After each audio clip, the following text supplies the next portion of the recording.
أعوذ بالله من الشيطان الرجيم. بسم الله الرحمن الرحيم.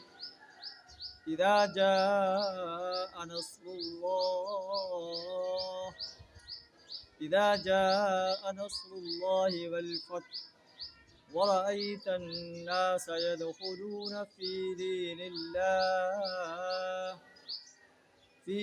الله أفواجا فسبح بحمد ربك واستغفر إنه كان توابا صدق اللہ العظیم.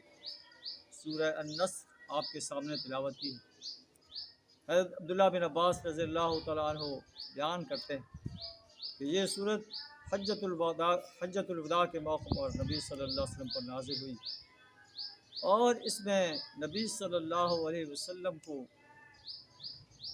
آپ کی وفات کی خبر دی گئی. فرمایا گیا کہ اے نبی صلی اللہ علیہ وسلم، اب آپ نے اپنا کام مکمل کر لیا. اذا جاء نصر اللہ والفتح، جب اللہ کی مدد اور فتح آ جائے. وَرَأَيْتَ النَّاسَ يَدْخُلُونَ فِي دِينِ اللَّهِ أَفْوَاجًا، اور آپ دیکھ رہے ہیں کہ لوگ اللہ کے دین میں فوج در فوج داخل ہو رہے ہیں. 8 ہجری میں مکہ فتح ہوا، 9 ہجری میں وفود کے وفود نبی صلی اللہ علیہ وسلم کی خدمت میں حاضر ہونے لگے، اسلام قبول کرنے لگے.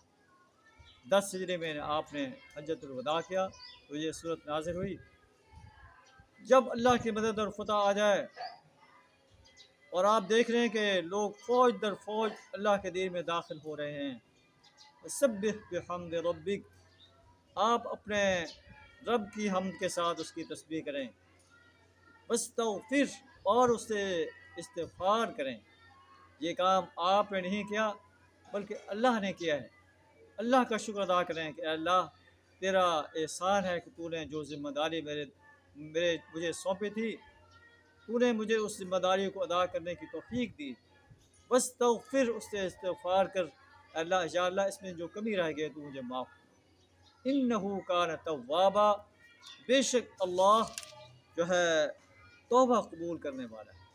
حدیث میں آتا ہے کہ نبی صلی اللہ علیہ وسلم پر جب یہ صورت نازل ہوئی تو نبی صلی اللہ علیہ وسلم کی زبان پر اکثر یہ الفاظ ہوتے تھے. عائشہ رضی اللہ تعالیٰ عنہ کرتی ہیں، سبحانک اللہم و بحمدک استغفرک و اتوب الیک.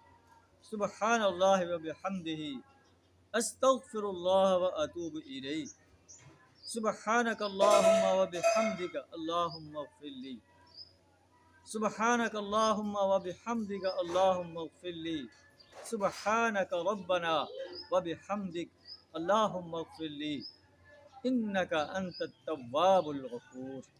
اللہ سے دعا ہے ہمیں بھی قرآن کی ان سنہری ہدایات کو اپنانے کی توفیق عطا فرمائے.